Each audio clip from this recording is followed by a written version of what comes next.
사도행전 5장 12절에서 16절 표적 신앙의 결국이란 제목으로 말씀을 증거하겠습니다. 12절에서 16절 같이 읽겠습니다. 사도들의 손을 통하여 민간의 표적과 기사가 많이 일어나매 믿는 사람이 다 마음을 같이하여 솔로몬 행각에 모이고 그 나머지는 감히 그들과 상종하는 사람이 없으나 백성이 칭송하더라. 믿고 주께로 나오는 자가 더 많으니 남녀의 큰 무리더라. 심지어 병든 사람을 메고 거리에 나가 침대와 요 위에 누이고 베드로가 지날 때 혹 그의 그림자라도 누구에게 덮일까 바라고 예루살렘 부근에 수많은 사람들도 모여 병든 사람과 더러운 귀신에게 괴로움 받는 사람을 데리고 와서 다 나음을 얻으니라. 자, 12절을 보면 민간의 표적과 기사가 많이 일어났다라고 하면서 그 앞에 사도들의 손을 통하여 라고 말해 줍니다. 이제 오늘은 이제 표적 그리고 기사에 대한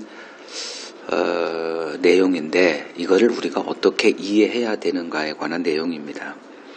그 사도행전을 보면 예수님의 이제 승천 이후 기록된 게 이제 바로 이제 신약의 역사서는 단 하나죠. 이 사도행전. 물론 이제 그 서신서도 역사서로 이렇게 볼 수도 있죠. 그러나 역사서로 이렇게 기록된 거는 그 사도행전이 유일하다 이렇게 할 수 있죠. 그러면 사도행전을 보면 이제 사도들이 복음을 전할 때 예수님의 생애와 비슷하게 또 표적과 기사를 행하는 모습을 흔히 볼 수가 있습니다. 오늘 본문이 대표적이죠.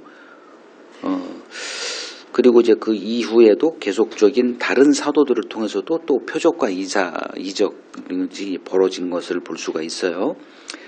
사도행전 19장이 그 대표적인 본문이라 할 수 있습니다.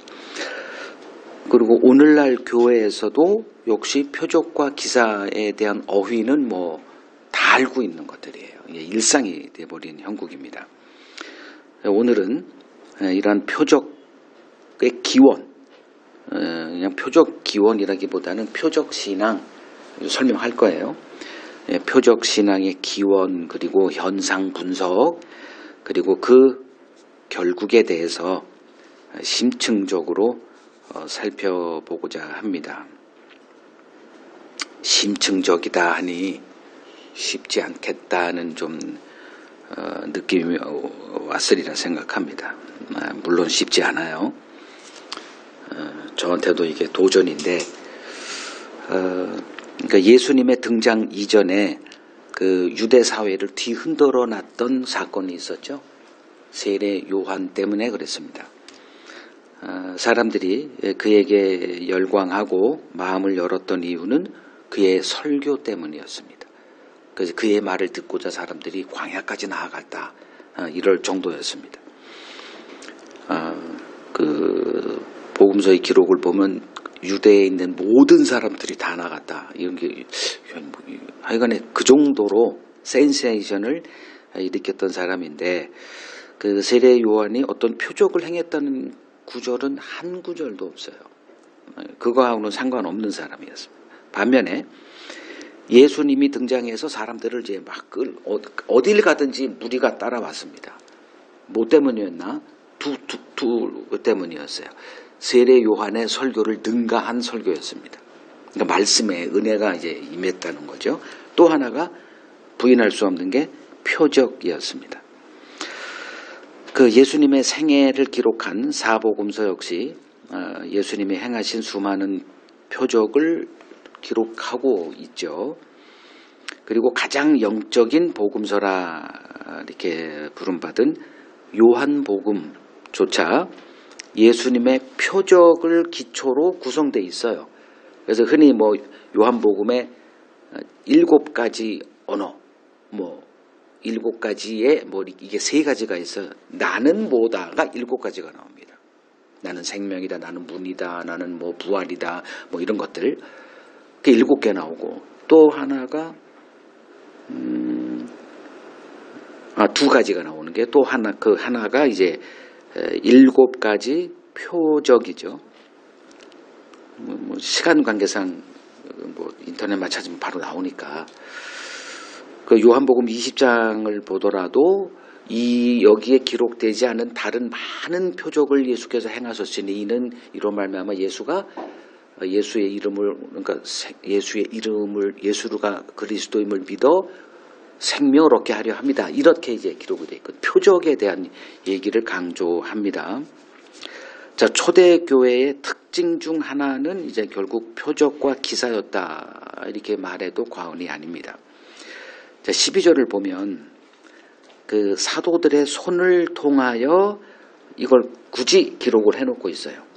사도들의 손을 통하여 표적과 기사가 일어났다. 이렇게 말합니다. 그러니까 표적과 기사가 별개 사건이 아닌 사도들이 전하는 복음, 즉 예수를 증언하는 일과 연결되어 있다는 것을 암시해 줍니다. 그냥 사도들은 표적을 행하는 자 이렇게 보면 안 된다는 거예요.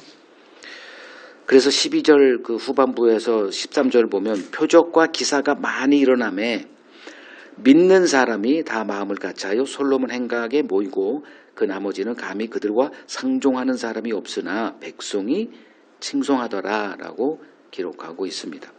사도들의 손으로 행해지는 표적과 기사가 사도들의 권위를 높여서 그들이 전하는 복음을 사람들이 이렇게 권위 있게 받아들이게 했다는 것을 지금 보여주고 있습니다. 14절을 보면 이제 사도들의 손으로 행해지는 표적과 기사로 인해 믿고 죽게로 나오는 자가 더 많았다.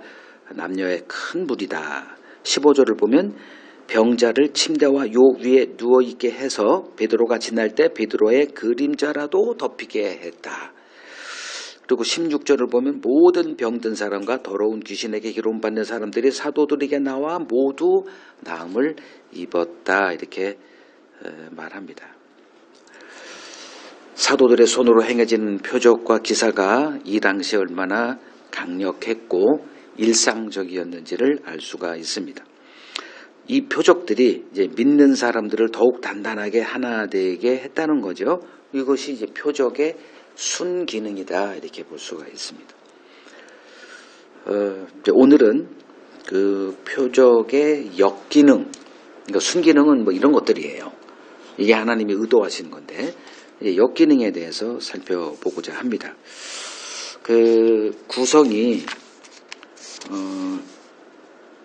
5가지 그리고 마무리가 이렇게 돼 있는데 이제 첫 번째 이런 식으로 할 거예요. 첫 번째는 하나님의 소통 방식에 대해서 한번 빨리 좀 살펴보겠습니다.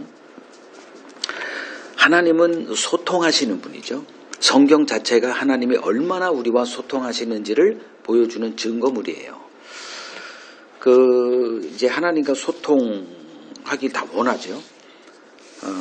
이제 하나님이 우리와 어떻게 소통하시는가 그 방식을 알지 못하면 열심히 하나님의 음성을 듣고자 해도 전혀 엉뚱한 그 음성을 듣는다는 이런 결과가 이제 이루어지죠.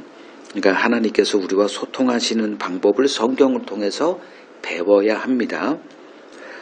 막 소통하고 살아가지만 나중에 알고 봤더니 우리도 인간 간의 소통 방식이 있더라죠.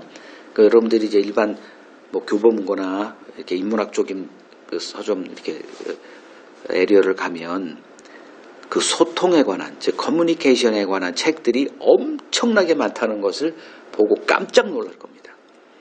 저도 이제 거기에 관련된 사람이라 뭐 수도 없는 그런 것들을 이제 읽고 이 소통이 얼마나 중요하다는 거는 뭐 저도 충분히 이해하고 있는 사람이에요. 방식을 배워야 됩니다. 그냥 막 소통하고 살죠. 막 말합니다. 그랬다가 나중에 이제 엄청나게 손해보고 일 벌어지고 이제 다 여기에서 희생양들이에요. 우리가 다. 그래서 소통의 법칙을 배우는 것은 매우 중요하다. 그러면 신자된 우리는 하나님과 소통하는 법을 배워야 해요. 그래서 하나님이 우리와 어떻게 소통하시는가, 이게 중요합니다. 우리가 하나님께 음성을 어떻게 듣느냐, 이거 나중에 다 말씀드리겠는데, 하나님이 우리와 어떻게 소통하시느냐는 하나님이 성경에 다 알려주셨다는 거죠. 자, 좀 어렵겠지만 여러분들이 이걸 계속 듣다 보면 나중에 어느 정도 이제 이해가 되면서 이건 어렵지가 않은 거예요. 근데 처음 듣는 사람들은 머리가 좀 이런 현상을 이제 겪으실 텐데, 자, 하나님은 먼저 우리와 뭘 가지고 소통하시냐 하면 율법으로 소통하신다. 그래서 성경은 이제 신약 성경에 이제 등장하는 거예요. 율법을 초등학문이다 이렇게 말해요. 우리가 태어났을 때 부모와 소통하는데, 부모가 갓난 아이들 10살 20살 이하 때, 20살 이하라면 너무 좀 그렇고 한 초등학교 때만 하더라도 소통 방식을 부모들이 이제 터득합니다. 어른한테 이렇게 했다가는 이거 안 되는 거 알아요. 그러니까 이런 것부터 시작해가지고 완전히 원시 언어로 바꿔서 이게 율법이라는 거예요. 초등학문, 가장 기초적인 거, 너무 쉬운 거, 이거. 자, 이것을 이제 성경을 보면 이걸 육의 영역이다 이렇게 얘기를 해요. 그러니까 먼저 육으로 말씀하세요. 그게 표적이라는 거예요. 자, 율법은 우리를 뭘 하기 위해서 주어졌는가 봤더니, 이건 구약에는 비밀로 돼 있었는데 예수님이 등장하고 성령 받은 제자들이 이걸 하나하나 다 우리한테 알려줍니다. 율법은 우리를 죽이기 위해 주어진 수단이에요. 그래서 고린도후서 3장 6절은 율법 조문은 죽이는 거다, 영은 살리는 거다 이렇게 얘기를 해요. 그게 뭔 소리냐? 율법으로 죽임당한 자만이, 혹은 율법으로 죽임당할 때 우리를 그리스도에게로 이끄는 그 율법의 기능에 눈이 열린다는 거죠. 그래서 이때 하나님이 이런 방식으로 소통하시는구나를 알게 된다는 겁니다. 그냥 간단한 예로, 바울의 예는 로마서 7장 9절이에요. 전에 율법을 깨닫지 못했을 때는, 이거는 너무 수치스러운 얘기예요. 여기서 율법을 깨닫지 그러니까 성경을 내가 몰랐을 때는, 그러면 사람들이 아니 목사가 신학교 7, 8년 한다면서 뭔 성경을 몰라, 이런 바보 같은 놈 있네, 이런 놈 때문에 이렇게 볼 게 아니라는 거예요. 그러니까 전에 율법을 깨닫지 못했을 때는 내가 살았어요. 계명이 이름에, 그러니까 내가 뭘 학습을 해서 한 게 아니라 계명이 인격체가 돼서 나한테 이름에 이렇게 표현하는 거예요. 이때 죄는 살아나고 나는 죽었다가 됩니다. 이걸 경험한 자를, 이게 이제 거듭남의 가장 기초적인 건데, 이 경험이 없는 자, 이걸 무슨 말인지 모르는 자는 그냥 쉽게 나를 표현하지 마세요. 나를 그냥 나는 거듭나지 않았고 난 복음을 모르는 자구나 이렇게 판단하면 되는데, 이거 잘 인정하기가 쉽지 않죠. 자, 당시 표적은 대부분 뭘 의미했는가? 대부분이 거의가 이제 병고침이라고 보시면 돼요. 여기 귀신 들린 자들 이렇게 하지만, 이거는 이제 오늘날 같은 경우는 우울증, 좀 심리적으로 좀 큰 어떤 이런 것들로 이렇게 이해하시면 되고, 그냥 대부분 그냥 병고침 이렇게 보면 됩니다. 자, 예수님은 왜 오셨나? 여기서부터 이제 전제라는 게 등장을 해요. 병으로부터 우리를 구원하시러 온 게 아니라 죄로부터 우리를 구원하기 위해서 오신 분이다. 이거 모르는 사람 아무도 없습니다. 근데 이걸 어떻게 적용하느냐를 잘 모르니까, 알고는 있는데 막상, 그러니까 입으로는 이걸 왜 몰라, 다 알아 이렇게 하면서 막상 몸은 어떻게 하더라? 병으로부터 오는 예수를 또 구하더라. 이게 바로 표적 신앙입니다. 자, 제1전제가 뭐다? 하나님은 우리를 죄로부터 구원하시기 위해서 일하신다. 그래서 구약에 율법을 주고 성막이 등장해요. 이게 막 헷갈려 버리면 안 돼요. 그래서 제가 하나님이 우리를 소통하시는 첫 번째 방식이 먼저 율법으로 하신다. 그러니까 이걸 이해하지 못하고 성경을 보면 뭐 이게 나중에 다 설명이 되겠는데 저는 지금 제일 급한 게 시간 안에 이걸 끝내는 거예요. 그러니까 좀 이해해 주시고 좀 깊게 좀 하나하나 설명 못 한다는 거. 그러나 다 들어보면 나중에 복귀하든 뭐 이걸 나중에 음봉마을에 들어가셔서 원고를 보시면 자세하게 다 깨알같이 이렇게 돼 있다. 저 이렇게 무책임한 사람 아니다. 그 성경 66권은 어떤 시각으로 봐야 되냐, 즉 어떤 전제 혹은 어떤 안경을 끼고 봐야 되나. 여러분 다 안경을 끼고 있다는 거 알고 있죠? 그걸 세계관이다 이렇게 얘기합니다. 혹은 요것만 좀 굳건하면 성경관이라고도 할 수 있어요. 이건 다 전제를 기초로 한 것들이에요. 그러니까 어떤 사람들이 등장해서 성경은 이렇게 봐야 됩니다. 유대교는 그거를 주도했던 사람들이 바리새인과 서기관들이에요. 그들이 성경을 이렇게 봐라 하는 전제를 이렇게 가르쳐주면 그 사람들은 그 틀 안에서 이렇게 국한돼서 이렇게 보고 그거 이제 한 1500년 동안 발전돼 가지고 예수님 당시 유대교라는 그 현실이 이제 있었던 거고 1500년이 지난 오늘날은 지금 한 2000년이 지났지만 그러니까 종교개혁 그 지금까지 1500년 동안은 또 기독교라고 하는 그 틀 속에서 그러니까 여러분들이 뭘 알기 전에 성경을 알기 전에 기독교라는 틀을 먼저 안경을 끼고 성경을 보게 된다니까요. 이거에서 벗어날 수는 없어요. 여러분들이 신앙생활 하는데 나 혼자 할 수는 없어요. 어느 교회를 갑니다. 그러면 싫든 좋든 그 교회가 속한 교단이라고 하는 그 신화 체제, 그 틀에 이게 저촉을 받는다, 영향을 받는다. 이건 피할 길이 없죠. 내가 언제 뭐 교단 보고 했나? 뭐 가다 보니까 뭐 어느 교회에서 사람들이 오라고 가보니 무슨 교회야? 여기는 어디 교단이야? 했더니 이 교단이래. 그럼 그 교단은 뭐야? 그거 별로 관심 없습니다. 교회가 너무 바쁘다 보니 그냥 하루하루 신앙생활하고도 정신이 없어요. 자, 하여간에 그런 맥락을 좀 이해하시고, 자, 이 성경 66권은 뭘 증언하는 책이냐 하면 죄로부터 우리를 구원하시는 하나님의 일에 대한 증언이다. 이 제1전제를 항상 여기다 이렇게 성경을 열 때마다 이걸 여기다 이렇게 상상을 이렇게 해야 돼요. 써놓든가. 이걸 하지 않으면 다 해놓고 곱하기 제로 0이 되는 거예요. 0. 뻘짓이 되는 거예요. 너무 쉬운 거 얘기하니까 재미없죠. 들어가 보겠습니다. 자, 우리는 하나님과 어떻게 소통하냐 하면 이거는 공식이에요. 성경을 통해서 하나님이 우리와 소통하세요. 근데 이제 자꾸 우리는 하나님을 성경에 가둬두지 마 제발 뭐 멋있는 얘기 뭔가 다 들어가지고 뭐 그럴 텐데 이 원칙 또 하나 성경으로 하나님과 소통하라. 이걸 벗어나면 여러분 뭐 영적 미화된다는 거 뭐 하도 요새 뭐 온갖 얘기들이 막 있지만 원칙은 그거예요. 죄로부터 우리를 구원하신 하나님의 일에 대한 증언책이다.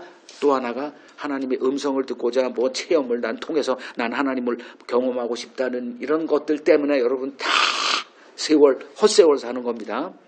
성경입니다. 성경. 이거 외에는 가지 마세요. 부탁드립니다. 제발. 어떤 사람이 뭐 이렇게 해도 그것만 제대로 가지고 있으면 안 들으면 되는 거예요. 근데 그게 쉽지는 않으니까. 자, 성경은 어떤 구조로 되어 있냐면 두 구조로 되어 있다. 수도 없이 얘기했어요. 안 물어볼게요. 또 뭐 모른다고 할 것 같아서. 성경은 두 구조로 되어 있다. 하나는 문자와 문자 안에 감춰져 있는 의미. 이 문자가 바로 6이고 그 의미를 깨닫는 이게 바로 0이에요. 그 의미는 이제 맥락으로 해석된다. 이렇게 계속 얘기하는 거예요, 제가. 그 맥락이라는 게 바로 하나님의 언약 혹은 어떤 전제. 근데 이제 제가 지금 주장하는 거는 오늘날 기독교의 전제가 또 유대교 전제가 잘못돼서 성경을 봐도 헛짓했듯이 오늘날 기독교 역시 다른 전제 속에 또 있기 때문에 똑같은 일이 반복된다라고 저는 지금 주장하고 있는 사람입니다. 자, 맥락을 보지 못할 때 문자에 매인 신앙으로 전락하게 됩니다. 자, 이러한 하나님의 소통 방식의 예 그냥 간단하게 볼게요. 자, 하나님이 모세를 이렇게 부르죠. 어떻게 불러요? 표적으로 부르죠. 뭐 떨기나무가 있는데 불이 붙었어. 그러면 소멸해야 되잖아요. 한 5분만, 뭐 1분만 그거 해도 사라져야 되는데 그냥 원형 그대로 있어. 불이 붙었는데 그 떨기나무는 누구를 말하냐? 오늘날의 교회를 얘기를 하고 불은 소멸하는 하나님을 얘기를 해요.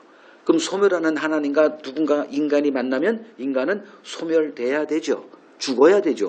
근데 안 죽어. 떨기나무는 가장 하찮은 그냥 광야에서 그냥 쓰레기 같은 그런 나무래요. 그거 뻔하지. 이스라엘 상징하지. 자, 근데 이 불 붙었는데 소멸하지 않는 타질 않아? 이거 뭐다? 너무 신기해. 이게 뭐다? 표적이라는 거예요. 우리 감성을 자극하죠. 멀쩡했는데 누가 그냥 우자자자 했더니 평균 고쳐줘. 뭐 귀신 들어가지고 막 이러는데 우자작 했더니 이렇게 하고 뭐왁 손댔더니 막 쓰러지고 뭐지? 아무것도 모르는 사람은 당연히 감정적인 어떤 감동을 받습니다. 이거 뭐지? 그냥 이렇게 좀 갑자기 내가 좀 하나님의 임재 가운데 있나? 그래서 이제 끌리게 돼 있죠. 그 다음에 이제 하나님이 그 표적을 넘어서 여러 얘기를 출애굽기 3, 4장에 거쳐서 이렇게 소통하는 내용을 여러분들이 기억하실 겁니다. 진짜 많이 얘기를 해요. 첫 번째는 표적이다. 우리들의 신기하다. 이게 뭐지? 이렇게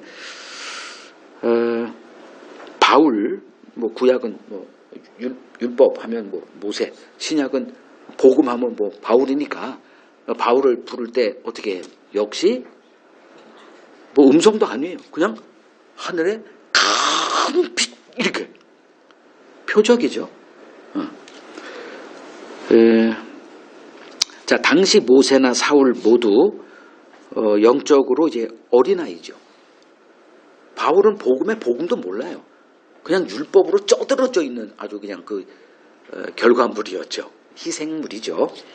모세도 아무것도 몰라요. 그냥 80년, 그러니까 40년 동안 광야로 도망가가지고 거기서 양치기만 했던 사람입니다. 어린아이들이었어요. 그 후 이제 하나님께서 그들에게 자신을 계속 계시하십니다. 그래서 이제 어떤 강한 하나님을 아는 지식으로 이렇게 강한 군사로 만들어서 이제 그들을 사용하시는 그것을 볼 수가 있습니다. 그렇게 될 때 이제 계속 모세도 이제 하나님의 음성을 계속 듣는 자로 등장을 하죠. 바울 역시 계속 하나님의 계시를 즉 하나님과 소통하는 자로 세워져 있음을 보게 됩니다. 성경의 모든 기록은 예수를 증언하고 있습니다. 예수님이 얘기하신 거예요. 이 모든 성경이 내게 대해서 증언하거늘 구체적으로 딱 이렇게 못 박아서 얘기를 하셨어요. 그 표적, 그러면 성경에 기록되어 있는 그 많은 표적들은 다 뭐다? 이 원칙에서 벗어나면 안 되죠. 여기서 예수님이나 구약의 사람들 엘리사, 엘리야 병 고치고 여기서 예수님 사도들 병 고쳤네? 그래서 오늘도 우리도 병 고침을 할 수 있지? 이렇게 가면 이게 삑사리가 난다. 그래서 하나님과 소통이 아니라 다른 영과의 소통이 되어진다. 그래서 표적 역시 그리스도를 가리키는 손가락이다. 그러니까 표적을 뭐로 보시라? 손가락으로 보라고 하는 거예요. 근데 손가락은 뭐죠? 뭘 가리키는 표죠. 표식, 사인. 근데 뭐만 봐? 이 손가락이 뭘 가리키잖아요. 이걸 불교 용어로 견월망지라는 건 다 알 거예요. 달을 보라고 이렇게 하고 있는데 보라는 달은 보지 않고 뭐만 해? 손가락을 30년 동안 손가락 연구자가 돼. 이게 성경을 그렇게 연구하는 거예요. 이거를 이제 영적 난독증에 걸린 인간이다 이렇게 보는 거죠. 자, 많은 기독교 단체나 교회에서 이제 하나님과의 소통을 강조합니다. 뭐 어떤 단체다라고는 말하지 않을 거예요. 그리고 이제 하나님의 음성 듣는 법을 또 집중적으로 가르치기도 합니다. 페라처치에서 이제 많이 하는 방식이에요. 이게 뭐냐면 이게 육을 구하는 거예요. 이게 육을 구하는 겁니다. 뭐 보통 이렇게 신자들이 갑자기 우리 목사님이 설교하던 도중 가만히 있어. 하나님이 지금 나한테 음성으로 이러면은 굉장히 이건 뭐 차원 높은 뭐 모세급, 뭐 바울급 이렇게 보는데 이게 순진해서 그래요. 지금 사기치고 있다 이렇게 보시면 되는데 또 오늘 또 은혜 받았네 뭐 이런 걸 기대하고 있거든. 반드시 그런 일이 벌어질 때 속으로 또 우리 목사님 사기치시네 이렇게 가야 되는데 이걸 못하죠. 왜? 순진병에 걸려서. 나는 착해. 나는 이렇게 이런 거는 죄야. 스스로 이렇게 이게 뭐지 그 훈련을 받았다 그러나? 자, 하나님의 음성을 왜 듣기를 원할까? 뭐 일반적인 그냥 뭐 순수한 마음도 있긴 하지만 목사들의 세계를 저는 경험을 했기 때문에 알아요. 일반 목사가 있고 이 사람은 하나님의 음성이라는 건 난 성경밖에 몰라. 근데 어떤 사람은 이제 조금 이따가 제가 언급을 하게 된 이 운동에 속한 사람들은 반드시 이걸 해야 됩니다. 어떤 거? 하나님의 음성을 들어요. 이걸 audible voice라고 합니다. 들리는 음성, 우리 같이 이렇게 하는 그걸 하나님의 음성도 그렇게 듣는 이런 것을 이제 해요. 그러면 어느 목사가 되고 싶어요? 만약에 여러분들이 교회를 개척해서 교회를 좀 부흥시키고 이왕 목사 됐는데 우리 한국에만 한 10만 목사가 있다고 치고 그 중에서 난 찌질이 목사가 될 거야. 한 두세 명, 한 50명 뭐 요 정도 할 거. 이런 생각은 없을 거예요. 대부분 한번 하면 한 1000명, 10,000명 뭐 이 정도로 흔하니까 이렇게 되고 싶겠죠. 그러면 자. 그냥 성경만 이렇게 강해하는 목사가 되고 싶어요. 그러니까 하다가 이렇게 하나님의 음성을 듣고 뭐 당신은 말이야 오늘 왜 그래? 뭐 이렇게 하고 싶습니까? 생각해 보세요. 후자가 되고 싶지. 뭐 남들 장풍 쏠 때 안 돼. 그럼 어디 산에라도 가서 장풍을 연습해가지고 좀 쓰러져 이 시놈들아 좀 해가지고 하고 싶잖아요. 병도 좀 고치고. 이게 지금 이 운동이라니까요. 자, 다시. 왜 하나님의 음성을 듣고 싶을까? 그냥 일반 사람들의 그 순진병에 걸린 사람들 말고 목사들의 세계에서 더 나은 목사가 되고 싶어하는 이 욕망이 자리하고 있다. 이게 표적신앙의 본질입니다. 이걸 보지 못하면 또 순진병이 발동돼서 우리 목사님은 안 그래. 뭐 나 할 수 없지 뭐 그냥 그건 믿고 사세요라고 말할 수밖에 없습니다. 자, 이러한 현상, 뭐 하나님의 음성을 듣는다거나 다시 말하자면 하나님의 음성은 어디서 듣는다? 성경을 통해서 듣는다. 그 기준은 뭐다? 죄로부터 우리를 구원하시는 하나님의 일이 하나님의 음성이라고 하는 것과 연결돼야 되는데 이게 다 배제돼 있죠. 현실이 그러잖아요. 이게 쉬운 일인 것 같아요. 이것을 심층 분석을 해보겠다. 이러한 현상, 그러니까 목사들이 자꾸 이런 표적을 구하고 나도 병고침에 은사가 있다등 계급도 목사는 취급도 안 돼요. 여러분들은 잘 모르시겠지만 거기선 다른 영역에 이렇게 일들이 막 벌어지거든요. 자, 이런 현상의 기저에는 피조물됨을 거부하고 스스로 하나님이 되고 싶어하는 인간의 본능이 자리하고 있습니다. 나는 그런 거 상관없어. 좀 무식한 소리 좀 하지 말아요. 꼭 나는 아니래. 그러니 성경을 봐도 나는 아니고 항상 뭐 이런 사람도 솔직히 좀 대책이 없지만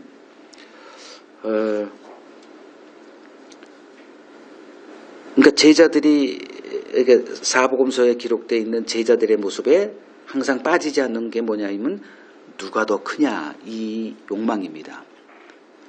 이건 빠지질 않아요. 인간이 어떤 조직에 속하면 누가 더 크냐의 욕망이 작동이 되죠. 제가 지금 이런 걸 왜 얘기하느냐 별로 재미없어 하는 눈초리라 표적신앙에 대해서 분석하고자 함이에요. 이게 얼마나 오늘 광범위하게 퍼져져 있는가 여러분들이 아시면 아마 깜짝 놀랄 겁니다. 그러니까 누가 더 크냐라는 이 제자들의 이 다툼에 예외인 인간은 하나도 없다. 나는 그런 거 상관도 없어요. 그런 위치에 없으니까 혼자 뭐 해야지. 그냥 독도에 당신 혼자 있으니까 그런 거 없어 보이지. 조직에만 가면 누구나 이 욕망에 사로잡힙니다. 인간은 자신이 직접 제사장이 되고 싶어 합니다. 이를 이루어줄 수단 중에 하나가 하나님의 음성을 듣는 것 혹은 표적이라 할 수 있습니다. 이것이 이제 표적 신앙의 이제 본질입니다. 자, 이를 가장 극명하게 보여주는 현상이 신사도 운동입니다. 이제 두 번째는 신사도 운동에 대해서 언급을 하겠습니다. 자, 신사도 이건 빨리 해야 되니까 이것만 해도 제가 한 일주일씩 강의할 수가 있는데 요거 한 10분 안에 끝내야 되니까 1900년 초 유럽 기독교, 유럽인들의 이제 제국주의 아래서 있었던 그래서 유럽 기독교의 오랜 영향력을 받고 있었던 그 아프리카 원주민들 그 사람들이 이제 이 유럽 기독교의 영향력에서 벗어나고자 이건 어떤 나라에서도 우리나라도 마찬가지예요. 어떤 현상이 벌어지냐면 토착 기독교 현상이 벌어져요. 그래서 그 토착화 뭐 이런 것들을 여러분들이 뭐 들어보셨는지 모르지만 뭐 중국에도 토착화 운동 뭐 그래서 천주교에서는 이제 이런 것들을 인용을 하는데 보통 보수적인 기독교에서는 그걸 이렇게 좀 배격하는 현상도 좀 있고요. 근데 하여간에 1900년 초에 이 아프리카인들의 이 토착문화 교회 운동이 이제 막 벌어졌어요. 거기에는 기독교 뭐 선교사가 가기 전에 이미 뭐가 있었냐 하면은 샤먼들이 자리를 하고 있어요. 우리나라에는 뭐가 있었죠? 무당들이 있었죠. 뭐 산신령을 한다거나 뭐 이 무당이 얼마나 깊숙이 있었는지 모든 골짜기마다 다 무당이야. 그냥 뭐 산에 옛날에 내가 어렸을 때 산에 올라가면 뭐 조그만 뭐 나무마다 뭐가 되게 걸려 있고 뭐 난리를 쳐요. 아프리카는 뭐 말할 것도 없었고요. 제가 이제 아프리카 가서 이렇게 했을 때도 거기에는 샤만이 있습니다. 우리는 흔히 이제 여자 무당인데 거긴 다 남자들이에요. 영향력이 엄청납니다. 이들은 기본적으로 이제 기도라고 하는 수단을 통해서 예언을 해요. 그리고 병 고침을 하고 뭐 여러 가지 주술적인 그런 거, 뭐 귀신 쫓아내는 거는 뭐 일상화되어 있는 이제 이런 것들 그리고 또 하나가 이제 흑인 음악.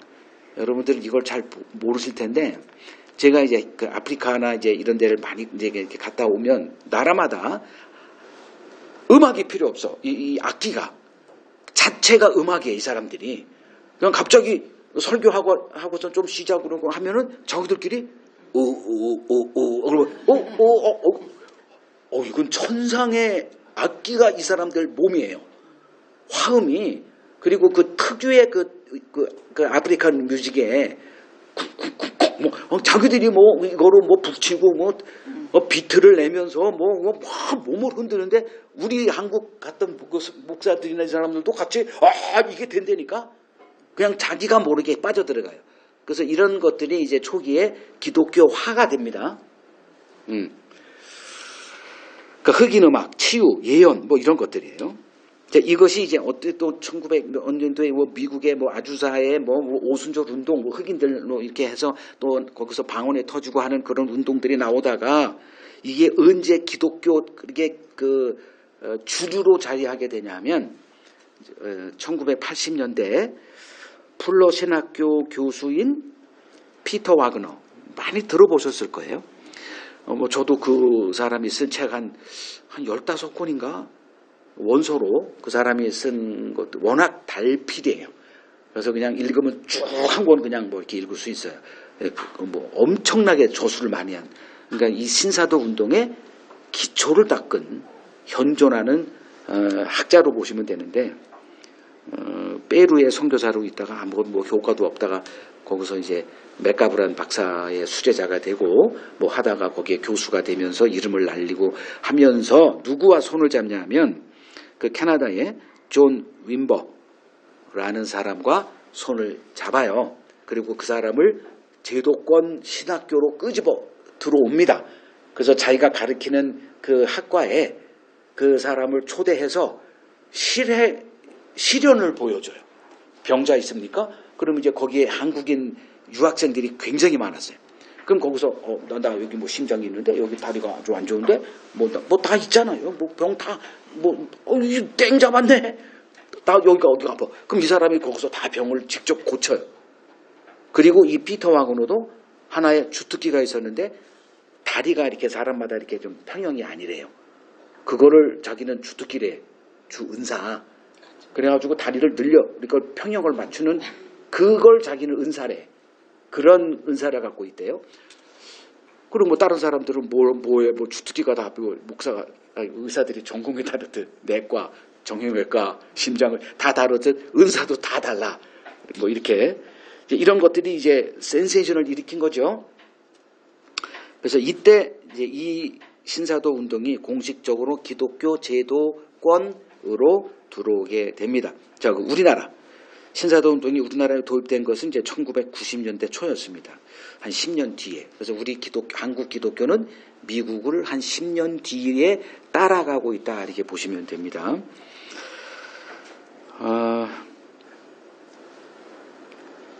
이제 플러신학교 아까 많이 이제 그 플러신학교는 한국인 유학생들로 운영이 될 정도로 한국인들은 돈을 내요. 근데 가난한 아프리카나 남미 이 사람들은 거기서 후원을 받고 해야 되기 때문에. 근데 우리나라는 그때 교회 성장에다가 뭐 돈이 짱짱하게 많았거든. 뭐 하는데 기부도 막 하고. 저도 이제 거길 갈 뻔했다가 뭐 때문에 이제 안 하고 내가 스스로 이제 이렇게 했는데 그 많은 이제 목사들 그리고 존 윈버 그 캐나다의 이름을 내가 까먹었는데 그 교회가 있었어요. 거기 워낙 유명해. 그래가지고 한국 교회에 뭐 좀 돈이 있는 사람들은 거기 다 가서 구경하고 온 거예요. 구경했다? 공부하고 왔다 그래.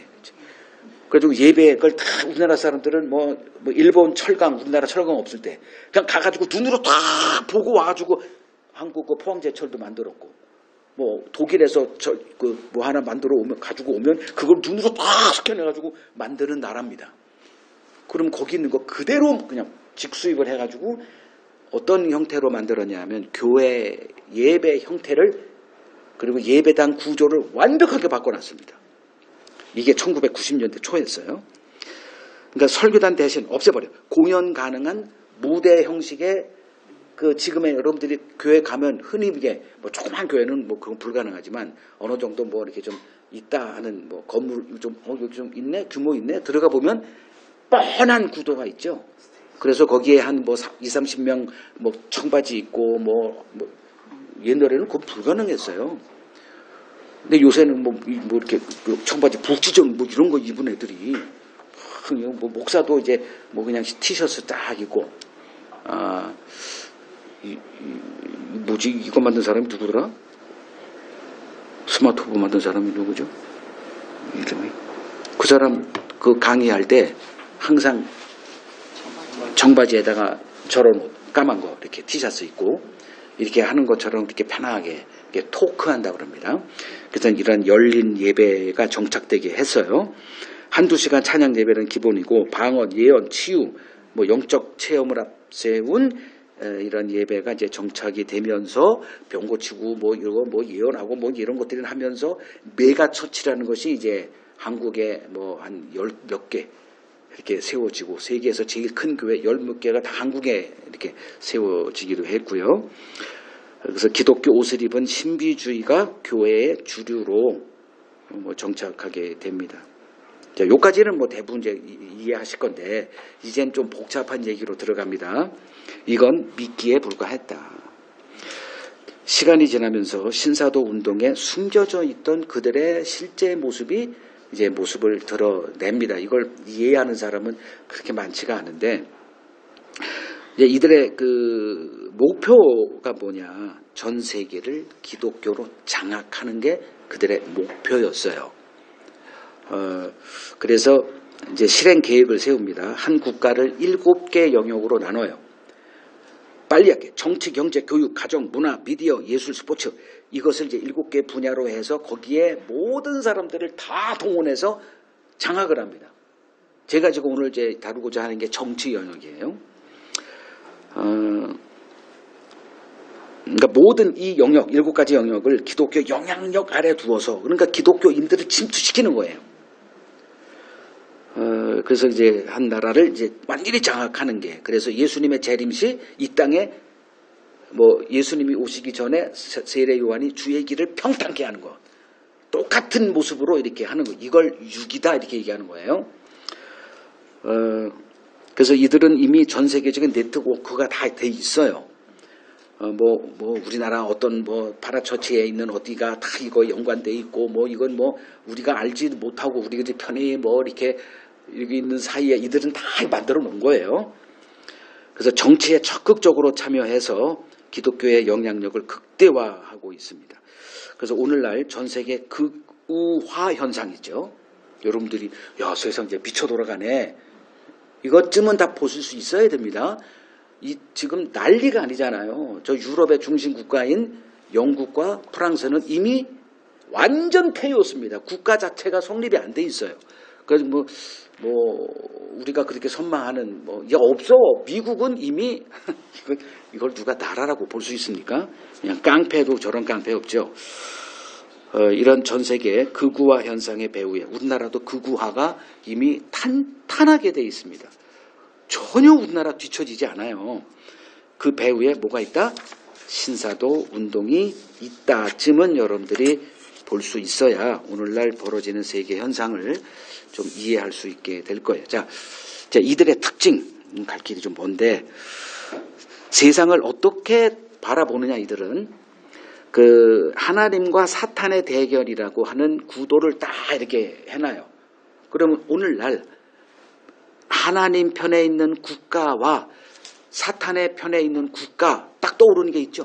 하나님 국가, 미국, 사탄의 국가, 빨간 거, 중국이에요. 그래서 여러분들이 극우들의 얘기, 우리 한국의 극우들 지금 명동에 짱깨들 물러가라, 미국 국기 들고 난리치는 그 현상이 다 이거와 연관되어 있는 거예요. 다 여기에 뭐가 있냐? 극우화된 교회가 있다는 거죠. 이러한 단순한 이분법적 세계관으로 이제 바라보고 살아가요. 제가 그랬죠. 단순하면 폭력적으로 간다. 복잡한 걸. 그래서 제 설교가 미안하지만 좀 복잡하잖아요. 오늘도 이거 저도 도전인데 매 순간이 도전이죠. 옛날처럼 하고 싶어. 딱 한 10분 멋있는 거 탁 토크하고 멋있는 명제 다다닥 때리고, 그러면 빨리 해서 좋고 알아듣기 쉬워서 좋고. 근데 그래 봤자 나중에 주님한테 가서 너 뭐하다 왔냐 임마. 예수님도 복잡한 설교 때문에 한마디도 못 알아듣고 맨날 그냥 저 바보 같은 또 오늘 또 뭔 소리 또 뭔 궤변을 늘어놓을 거야. 또 사도들도 잡혀가지고 의도 터지고 맨날 그거 뻔히 알면서 근데 이제 이 사람들은 하여간에 이게 단순해요. 들어가면 복잡한 것 같지만 이분법으로 다 봅니다. 미국, 중국 놈 때려잡아야 돼. 중국과 친해려 하는 이재명은 빨갱이 압쟁이고 우리나라를 지옥으로 멸망시키는 저놈 때려 죽여버려야 돼. 이런 사상들이 대법관이고 나발이고 하여간에 윤석열은 말할 것도 없고 다 이재명인 죽여버려야 될 놈. 오늘 중국과 친해려 한다? 북한과 손잡으려 한다? 공산당은 공산당 중국. 자, 이게 아주 간단해요. 어려운 거 하나도 없는 거예요. 자, 이러한 이제 사상이 주입되면 이제 이들이 어떤 자들로 사회에 존재하면 극단적인 대결 그리고 분열 아주 케이오스를 만들어내요. 여러분들도 정치 얘기하고 싶지 않죠. 대부분 지금 나라가 이 극우화된 사람들이 이미 기독교가 전 세계에 있는 것처럼 아마 기독교가 몇 프로인지 내가 어떻게 합니까? 아무도 몰라. 근데 그 엄청난 단단한 그들이 아주 똘똘 이 단순 논리 동성애면 미친놈. 그러니 그때 누구지 박원순 이 사람들을 좀 허용했다고 해가지고 그냥 난리를 치고 죽이려고 해가지고 결국은 압수해서 죽었잖아요. 그러니까 이런 일들이 배후에 있다. 그거에 앞장서는 사람들이 극우화된 교회들이고 정신 나간 좀 노쇠화된 이 복잡함을 이해 못하는 단순해 그냥 빨리 뭐 태극기 들어라 그러면 들고 뭐 아주 이렇게 그런 사람들은 이미 놓여 있어요. 그걸 잘 이용을 하죠. 이들은 이 신사도 운동에 이러한 것들을 이제 이렇게 주입이 되고 나도 이렇게 하겠다. 예전에 이제 대학생 시절에 이념화된 대학생들이 있고 그렇지 않은 사람들은 그냥 데모래도 뭔지 몰라요. 근데 이 사람들은 목숨 걸 준비가 돼 있는 사람들이에요. 그런 사람들이 몇몇이 각 대학에 다 이렇게 포진이 되고 뭐 이렇게 그 사람들을 포섭하고 뭐 이런 운동을 주도했던 것처럼 여기 이 신사도 운동에도 그런 조직화가 다 돼 있다. 한국의 이제 대표적인 사람, 즉 정치적인 색깔을 아주 뭐 전혀 이걸 사명으로 여길 정도로 뭐 노골하대. 그래서 교회에서 왜 누구는 뭐 당선시켜야 돼. 이런 건 예전부터 쭉 있었죠. 이명박 뭐 당선시켜야 된다. 그래서 한국의 대형 교회 다는 이제 이명박을 우리의 거로 모셔야 된단 말이야. 뭐 이런 것들이 이제 노골화되는 어떤 이거 다 그런 것들에 비롯됐는데 두 사람이죠. 전광훈과 손원보 목사는 이미 구속됐고 이제 전광훈이 뭐 이 사람은 뭐 너무 노골적으로 많이 했기 때문에 뭐 반스 목사 하나님 나도 내가 너 죽여 뭐 이런 것들로 유명하죠. 그러니까 이런 것들이 배후에 있다. 그럼 뭐 어떻게 저런 목사가 나올 수 있어? 백날 해봤자 그러면 못 봐요. 이런 것들이 좀 비저로 좀 복잡하더라도 저를 좀 용납하시고 좀 분석을 하시고 저는 뭐 간단하게만 얘기할 텐데 여러분 스스로가 좀 공부할 또랑을 파주는 거다 생각하시면 됩니다. 이들이 모두 미국의 극우 단체와 아주 연결이 돼 있고 거기서 돈 받고 뭐 이렇게 하고 손은보 씨가 뭐 돈 받았는지 난 그건 모르겠고 정광훈은 아주 요것저것 얘기하잖아요. 나 하와이 가서 누구한테 돈 받고 온다. 그러니까 그런 일들 하는 거예요. 그 할아버지들 그거 뭐 코 흘리는 돈 받아봤자 얼마나 되겠어요. 자 이들 이제 어떤 사상으로 물쳐 있냐면 한결같이 트럼프를 우상화합니다. 트럼프가 이 세상을 구원할 자로 이렇게 인식을 해요.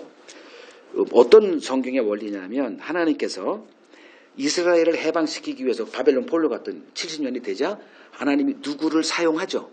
그를 하나님이 나의 종이라는 표현을 써요. 누구? 고레스 이 사람 바사 왕이잖아요. 이 사람이 기독교하고 그때 당시 유대교하고 뭔 상관이 있어. 근데 고레스를 나의 종이라고 해요. 이 세상 모두가 다 하나님의 종이죠. 그래서 하나님이 고레스를 들어서 유대인들을 고국으로 돌아오는 해방자 역할을 하게 했듯이 지금 이 시대에 이 멸망으로 치닫는 이 중국의 영향에서 우리를 지켜줄 구세주로 하나님이 들어쓰는 자가 도널드 트럼프라고 하는 거예요. 그래서 이제 이런 사상이 접수되면 이제 이 노인네들은 못 들어. 태극기 드는 거 태극기 USA 아니 우리나라가 왜 USA를 왜 그래? 이상하죠. 그게 아니에요. 이런 것들이 다 그 저변에 깔려서 이런 것들이 다 이렇게 사상화 다 되어 있는 거지요. 여러분들 뭐 들어봤을 거예요. 빌드업 코리아 같은 청소년 집회. 이걸 주도하면서 이제 한국 기독교 청년들을 극우 사상으로 이제 서서히 예수님 집회예요. 근데 빌드업 코리아라고 하는 조금 더 진보적인 어떤 뭐 빌드업 코리아 이거 얼마나 좋아? 그냥 뭐 부모들이 뭐 집회 뭐 멋있는 데서 한단다 뭐 짱짱한 뭐 외국 강사들 온대더라. 뭐 그래가지고 이제 거기서 은근히 이런 거 하면은 뭐 중국이 어떻고 좀 더 이렇게 하는 이제 그런 것들이 이제 리박스쿨하고 다 연관이 돼 있고 그리고 이번에 다 들어서 알 수 있죠. 그 엄청난 사건이 벌어졌잖아요. 뭐 대학생 3,000명 정도를 이렇게 모아놓고 뭐 이렇게 강연하고 있는데 갑자기 뭐 그냥 팡 총알이 날라와서 즉사했죠. 찰리 커크라고 하는 사람. 이 사람이 이제 트럼프를 대통령으로 이렇게 이렇게 대기하는데 1등 공신이고 트럼프는 걔를 자기의 차기로 이렇게 선정하고 있었다는 얘기도 있어요. 근데 죽어버린 거야. 그러니까 이제 그 사람들은 장사꾼이고 다 그 정치꾼들이니까 이걸 또 계산해서 이제 찰리 커크를 비난하는 놈들은 싹 뭐 나오잖아요. 미국 3대 그 토크쇼 중에 하나 이름은 내가 생각 안 나는데 그 사람이 좀 이걸 좀 풍자적으로 했다고 당장 ABC를 공격해가지고 문 닫게 하고 걔를 쫓아내고 해임시키고 그게 없어졌어. 그래가지고 이제 이걸 하는 언론인들, 걔를 싫어하는 언론인들조차 이게 미친놈 아니냐 또 일어나고 지금 미국은 난리가 아닙니다. 그리고 그 찰리 커크와를 초대했던 이 빌드업 코리아 대표 김진아라고 하는 그 젊은 여자, 그리고 이제 트럼프 주니어의 절친, 이게 누구냐면 손유분 목사의 아들이 그 트럼프 주니어, 트럼프의 아들하고 절친이 돼서 계속 와서 뭐 강연도 하고, 그래서 손연보도 자기도 모르게 이렇게 됐는지 그건 나도 모르겠고 이렇게 돼 있다. 자, 이러한 배후에 세력을 알지 못하는 교회 신자들이 이제 이런 집회에 참여하고 자기 자녀들도 보내고, 그리고 자기도 모르게 이제 자기나 또 자녀들이 극우 사상에 트럼프는 우리들을 구원하시는 하나님의 도구야 이런 사상, 그리고 이제 빨갱이와 적간에 있던 모든 놈들은 지금 다 적결의 대상이라고 하는, 그래서 뭐죠 그 12.3 계엄도 옹호하고 거기는 트럼프를 외치지만 우리는 윤어게인을 외치는 이런 모든 것들이 다 연결되어 있다. 트럼프 좋아할 사람 트럼프는 윤석열 좋아할 사람 별로 없죠. 맨날 술이나 처먹고 어딜 가더라도 5분 정도 진땀을 빼다가 자기 말 다 끝내놓고는 소주부터 먹고는 이제 화색이 돌고 밤새 술 먹고 좋아할 리가 없지만, 하나님이 윤석열을 들어서 우리나라가 뭐 공산화되는 걸 막는다는 이 사상을 받아들이면 윤은 석방시켜야 돼요. 그 어디야 그 뭐 서부 법원을 가서 불태워 죽이더라도 그 사명을 갖고 하는 사람들이에요. 이게 극우 사상에 물들면 이렇게 순진한 단순 논법, 이분법으로만 살아간다. 무서운 거예요 이게. 이건 내가 더 이상 얘기하면 나도 거칠어지니까. 이 모든 배후에 신비주의 사상인 신사도 운동이 존재합니다. 이제 이러한 표적 신앙의 결국이 어떤 사회 현상으로 나타나고, 지금 우리가 이제 이 지구 이거 갈 때까지 간 거 아니야? 이건 전 세계 현상이기 때문에 그래요. 이걸 좀 알라고 지금 말씀드리는 거예요. 사악한 영들은 우리가 생각하는 것보다 한 수 위입니다. 겉으로 화려하고 신령해 보이죠? 병 고치는데 예수님 표적해서 우리도 표적하는데, 장풍 쏘고 원하는데, 뭐 천국 지옥 보고 싶어? 보여줄게. 뭐 이렇게 하는데 신령하게 보이잖아요. 우리나라 송기철 그 교수가 하는 치유 집회 같은 경우 뭐 이렇게 오늘이 그걸 통해서 이렇게 방송이 되잖아요. 아마 보신 분들이 있을 거예요. 이걸 보고 비난할 사람이 어디 있어? 얼마나 멋있어 보여요. 얼마나 신령하고. 그리고 또 서비스도 해주네. 여기 지금 TV로 절 보시는 분들 지금 기도하세요. 제가 병 고쳐드리겠습니다. 이거 영적 서비스까지 있어? 갈 필요도 없어. 그냥 듣고 있다가 할렐루야 해가지고 또 병 고침 받았다는 사람 간증도 올리고.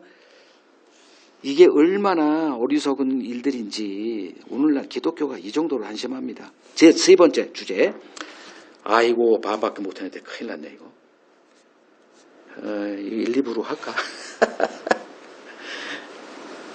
자, 하나님의 표적이에요. 악의 영들의 표적이 있고 하나님의 표적인데, 하나님의 표적을 보죠. 자, 예수님이 행하신 표적 어떻게 이해해야 될까요? 병 고치라. 너도 가서 병 고쳐라 그랬잖아. 그럼 그냥 해야 돼? 이게 뭐야? 이게 이렇게 문자에 사로잡히면 그냥 병 고치고 뭐 기도하고 이런 거예요. 예배 드리고 뭐 헌금하고 전도하고. 이걸 넘어서라 그랬죠. 이 육에 머물러 있으면 망한다.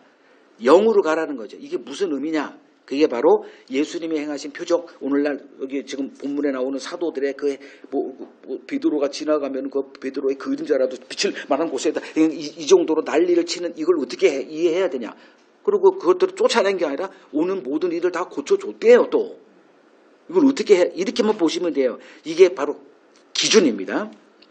예수가 구약 성경에 약속된 그 메시아 임을 증명하는 징표. 여러분들이 어떤 표적을 보든 간에 이걸 벗어나면 여러분도 자기도 모르게 이 신사도 운동에 가담하게 돼 있다 보면 돼요. 이건 내 여기서 넘어가야 되겠네. 시간이 없으니까. 나중에 여러분들이 이거 가서 부탁인데 이걸 프린터로 한번 해보세요. 네 번째, 악한 영의 표적. 자, 마귀와 귀신들은 육적 존재입니까? 영적 존재입니까? 육적 존재죠. 그래서 우리 마음에 들락날락 하잖아요. 자, 기본적으로 영적 존재는 뭐가 있다? 물질 세계를 통제하고 영향력을 행사하는 능력이 주어져 있습니다. 그러니까 데살로니가 후서 그냥 읽어만 드릴게요. 2장 9절에서 12절을 보면 악한 자의 나타남은 표적과 기사 뭐 이렇게 나타나요. 그렇게 그걸 악한 자를 없애고 이런 것들을 좀 우리 대신 좀 하나님이 제거해 주면 좋은데 왜 이걸 허용할까? 이건 그냥 기본적인 질문이죠. 근데 하나님이 허용한대요. 하심은 뭐하게? 참과 거짓을 구별시키기 위해서요. 진짜만 있으면 거짓은 드러나지 않습니다. 그래서 우리들로 하여금 이 영분별의 실력으로 하나님의 은혜를 알게 하는 방식이 바로 이 악한 영들이 활개치고 뭐 표적을 하든 교회를 뭐 장악하든 신사도 운동에 날개를 치든 그냥 허용하는 거예요. 이걸 분별하지 못하는 사람들은 뭐다? 다 그냥 잉여 신자들이에요. 그냥 교회 숫자만 채우는 사람들. 교회만 다녀.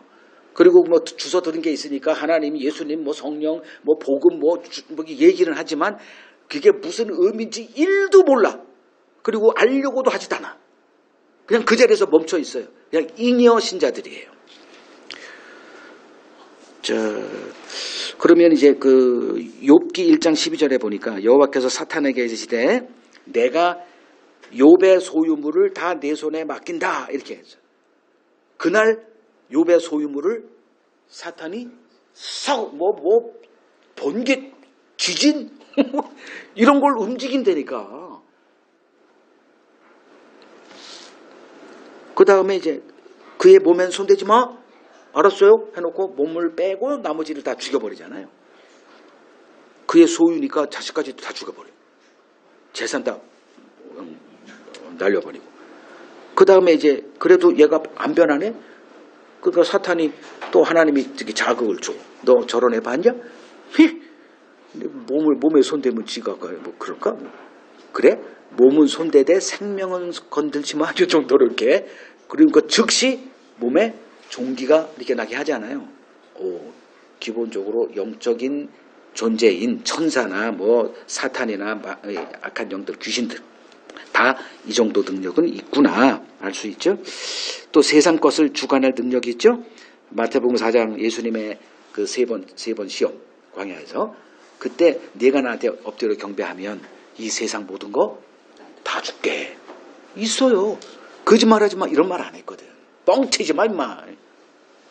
내가 그거 원해서 왔냐? 이제 이런 얘기로 이제 물리치죠. 그리고 고린도후서 4장 4절 이 세상 신이 믿지 않는 자들의 마음을 혼미케 한다. 그러니까 하나님의 택한 자들의 마음은 하나님이 보존해요. 근데 그렇지 않은 자들은 마음을 혼미케 해서 못 믿게 한다. 즉 알아듣지 못하게 한다. 여러분들이 너 누구보다 지능이 떨어져서 제 설교 못 알아듣는 게 아니에요.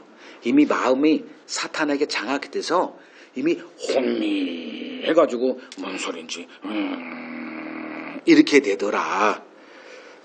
요한복음 13장 2절을 보면 마귀가 시몬의 아들 가룟 유다의 마음에 예수 팔려는 생각을 넣었다. 하나님은 마귀에게 이 세상 통치권을 허용하십니다. 자, 다섯 번째 영과 육이라는 제목으로 좀 설명드릴게요. 요한복음 6장 63절을 보면 살리는 것은 영이니 육은 무익하다. 내가 너희에게 이른 말은 영이고 생명이다. 그러니까 예수님이 우리에게 하신 말씀, 구약에서는 그 예수를 증거한 말씀 이런 것들이 다 영이에요. 그러니까 구약의 선지자들이 등장해서 했던 그 쏟아냈던 뭐 모세가 얘기했던 것들, 뭐 사무엘이 가했던 다윗이 얘기했던 거기에 예수를 증언하는 말들이 다 있거든. 그것이 영이에요. 근데 그게 안 보이지. 그냥 다윗 하면 뭐 골리앗 때려 죽이고 와 뭐 어떻게 했대 담대함이 했대 뭐 이런 식으로 하는 건 다 육입니다.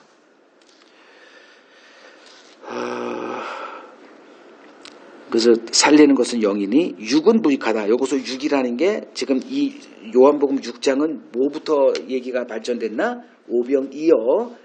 오병이어의 그 표적. 예수님이 그 자기를 따라온 게 너희가 이것을 표적을 보고 따른 게 아니라 이상한 말을 해요. 표적을 보고 따랐지. 그러니까 표적을 보지 못했다는 거예요. 진짜 봐야 될, 즉 문자, 그 오병이어 사건을 문자로 보고 따라온 거예요. 이건 유기예요, 이게. 그것은 무익하다. 시간 낭비다.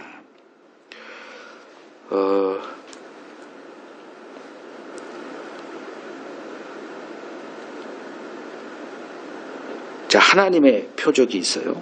뭐가 표적이냐?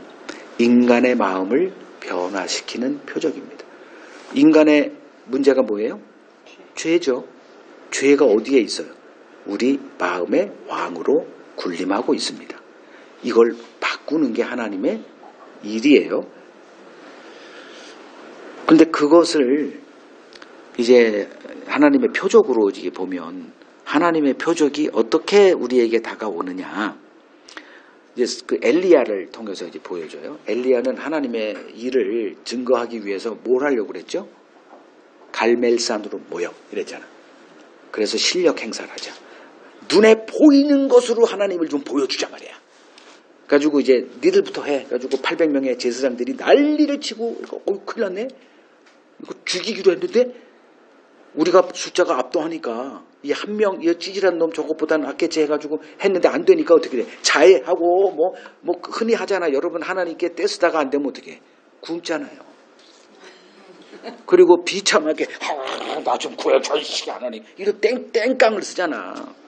근데 안 돼.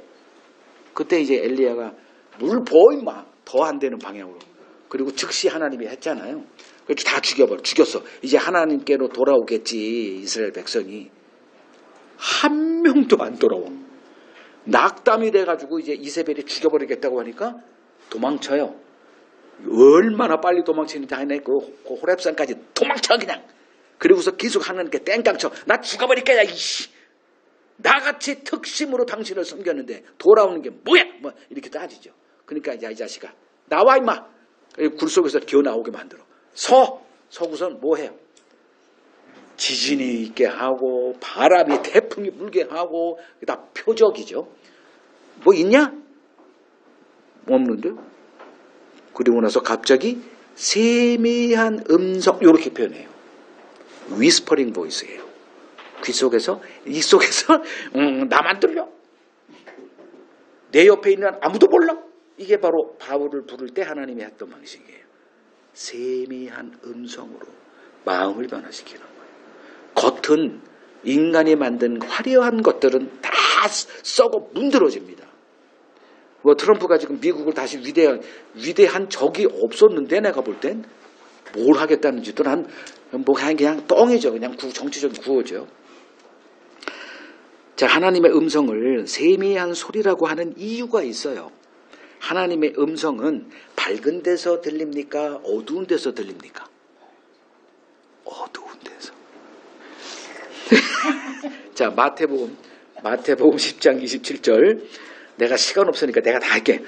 내가 너희에게 어두운 데서 이르는 것을 밖에 나가 광명한 곳에서 말하며 너희가 귓속말로 듣는 것을 집 위에서 소리를 내서 전파. 이거예요.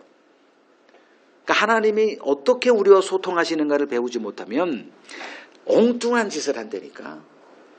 그리고 저것이 보십시오. 하나님 지금 살아계신 거, 뭐 죽은 자가 살아났네, 뭐부터 해가지고 이제 시작되는 그 표적들. 이게 아니라고요. 여러분들 눈에는 그게, 와, 이거 신령한 거네. 이건 우리들이 할 수 있는 영역이 아니잖아. 이렇게 생각하는 이 우둔한 자들아. 그러니 백날 휘둘리지. 하나님의 음성은 이 어두운 데서 한다. 귓속말로. 이게 뭔 얘기냐. 다시 설명드리면 하나님의 음성은 마음이 낮아진 자들의 귀에만 들리기 때문에 그래요. 그래서 내가 하나님의 음성을 듣겠어. 이들에게 들리는 음성은 왜 그런다? 내가 왜 하나님의 음성을 듣고자 한다?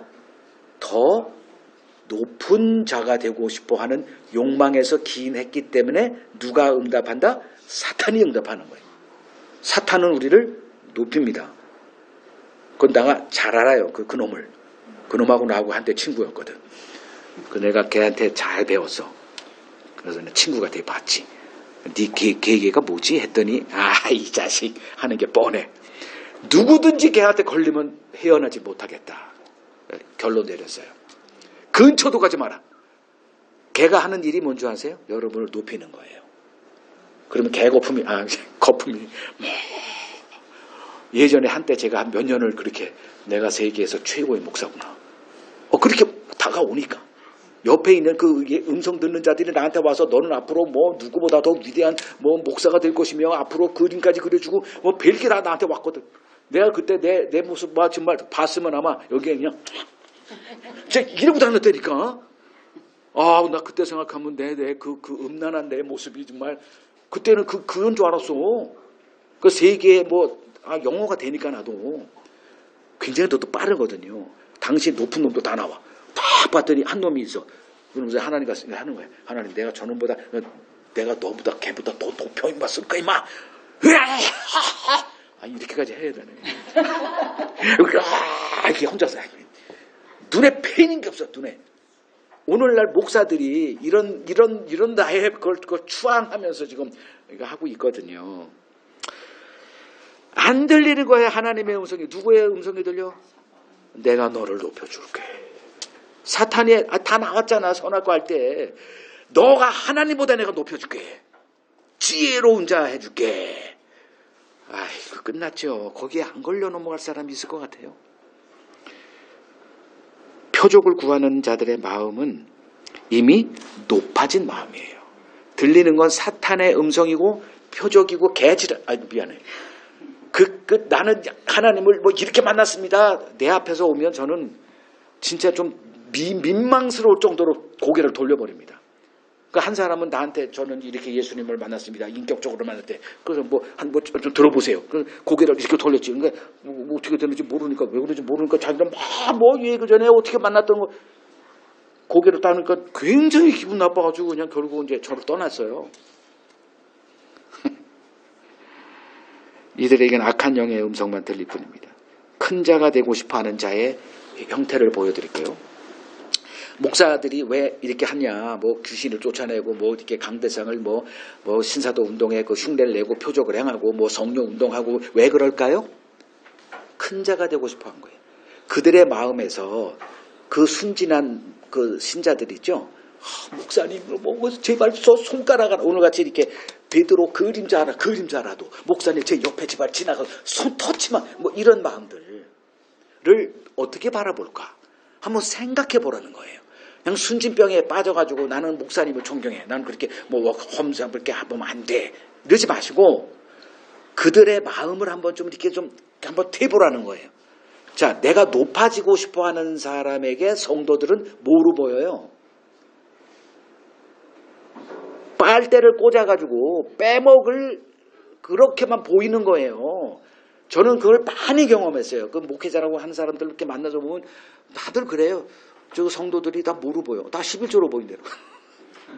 미안하지만 여러분들은 그 사람들의 그 욕망을 채워주는 다 벌레들이요. 그럼에도 그냥 순진해가지고 우리 목사님 전도하고 있죠. 평생을 그렇게 살 거예요. 이것이 이제 표적을 추구하는 목사들이 신자들을 보는 관점이에요. 긍휼이 없어요. 긍휼을 표현하지. 내가 여러분들 얼마나 사랑할 줄 아십니까? 그럴 때마다 딱 사기치네. 이렇게 반응을 하시라고요. 우리 목사님 또 그게 또 발동이 되네. 나도 이렇게 설교하고 싶지 않은데 하도 휘둘려 있으니까. 자, 표적을 구하는 일을 예수님은 뭐라고 표현했는지 설명할게요. 마태복음 16장 4절을 보면 이렇게 표현해요. 악하고 음란한 세대가 표적을 구한다. 자, 그러면 표적을 구한다. 나 하나님 음성 듣고 싶어요. 나도 좀 병 고치고 싶어요. 자, 목사의 관점에서만 얘기할게요. 그리고 이제 목사들이 그걸 하는 이유는 뭐다? 높아지고 싶어하는 욕망의 발동이다. 그리고 또 그렇게 하고 나 병 고쳤어. 여러분들 사랑합니다. 여러분들을 내가 얼마나 이렇게 하면은 사기친다 반응하라 그랬죠. 우리 목사님 사기꾼이네. 또 사기꾼 또 이 발동이 됐네. 이렇게 하시면 좀 분별이 될 텐데 안 될 것 뻔히 알면서 하는 소리예요. 자, 예수님의 말씀에 뭐가 있다? 음란하래요. 음란하대. 다 이해되죠? 왜 표적을 구하는 자들을 음란하다 했나? 음란이 뭐예요? 피조물의 자리를 거부하고 자기 스스로가 하나님보다 높아지려고 하는 그 마음이 하나님께는 음란한 자예요.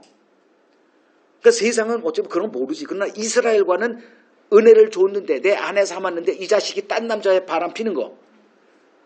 그게 사탄인 줄 모르고서 했던 그건 나 필요 없어 그건. 이제 정확하게 이해하세요. 내가 표적을 구하는 그 순간에 나는 하나님을 버리고 언약이고 나발이고 다 버리고 악한 거에다 내 몸과 영혼을 바치는 행위다. 이렇게 좀 이해하시라고요. 악하고 음란한 세대가 표적을 구하고 있다. 거기에 내가 할 얘기는 뭐 요나의 표적밖에 없다 그랬잖아요. 왜 그렇게까지 이해가 안 될까요? 보지 못하니까 그러죠. 자, 마무리합니다. 이제 진짜 중요한 얘기가 지금 마무리에 있어. 적으세요. 유나바머. 그 유니버시티하고 에어라인의 그 앞자리에 따서 유나 그리고 범 그 소포에 폭탄을 담아가지고 했던 사건. 설명합니다. 1978년부터 17년 동안 미국 전역을 공포에 떨게 했던 이 연쇄 폭탄 테러 사건이에요. 몇 년? 17년 동안. 그러니까 처음에 한 사건이 벌어져. 어느 뭐 이렇게 컴퓨터를 하는 어떤 사람에게 뭐 소포가 왔대. 그리고 소포를 여는 순간 팍 터져가지고 그냥 이빨 다 나가고 뭐 이렇게 해야 돼. 그러면서 그 다음 해에 또 뭐 어떤 교수한테 뭐 소포가 또 왔대. 그러니까 또 뭐 그 한 사건이니까 뭐 여기 와서 소포 오면 여러분 택배 오면 뭐 합니까? 스캔해요? 그 공항 가가지고 그걸 스캔합니까? 뜯어보죠 당연히. 그냥 뜯어. 이게 한 두 번, 세 번 이거 하다 보니 소포가 있으면 어떻게 돼? 그러면 일상이 마비되잖아요. 얼마나 많은 소포가 서로 왔다 갔다 합니까? 그래가지고 이제 이게 계속 되면서 미국에서 난리가 난 거예요. 그거 어떻게 좀 해봐라. 그러니까 이제 이게 같은 범인가 이렇게 하다가 이제 뭐가 되겠어요? 이제 폭탄 이게 잔해가 있잖아요. 그럼 이제 전문가들이 가서 해보니 같은 형식으로 제조가 됐고 그게 같아 재료가. 같은 범이 아닐까?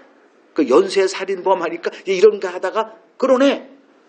이거 같은 놈이 하는 거네. 그래가지고 이제 어떻게 했냐면은 너무 미국 전역이 공포에 있으니까 그래서 어떻게 됐냐면 17년 동안 16건의 테러로 3명이 죽고 25명이 부상을 입어요. 오늘날 만약에 이런 일이 우리나라에 벌어지면 나도 소포 안 할 겁니다. 아니 죽는데.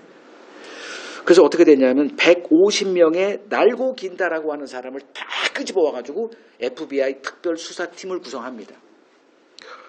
그러니까 그 사람들은 다 날고 기는 사람들이에요. 날고 기진 않지. 날아다니는 사람. 대단한 사람들이에요.